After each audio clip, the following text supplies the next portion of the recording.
And food prices, wheat prices are shooting up even as equities are selling off. The Federal Reserve Chairman Jerome Powell reiterated the need for rate hikes to bring down inflation. Several near-term and medium-term questions crop up. Are we in for a stagflationary quarter or two in the global economy? With the US and European Union impounding Russia's central bank reserves, will other central banks look for alternatives to the dollar? Will cryptocurrencies get a look in?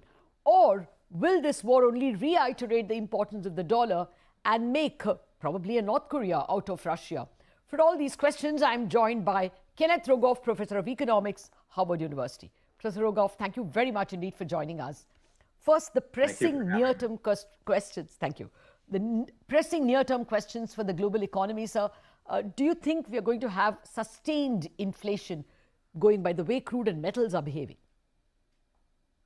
Well, we were already in a situation where inflation was uncomfortably high, very high in the United States.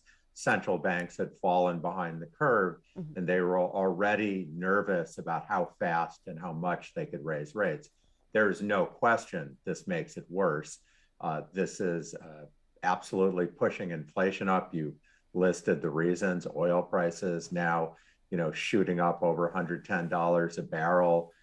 Metals prices up, food prices up, sustained uncertainty. But at the same time, it's obviously not good for growth.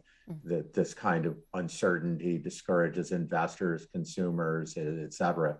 So I think it makes the central bank's task of trying to rein in inflation harder. And my bottom line is I think we'll have inflation for longer. On stagflation, we were growing. So the global economy was coming out of the pandemic. So it's not catching us on our back foot in that way. And so I don't think Russia's not that big in the global economy in the scheme of things. So if the war stays contained, then I think the global economy will continue to grow, but more slowly than it would have otherwise.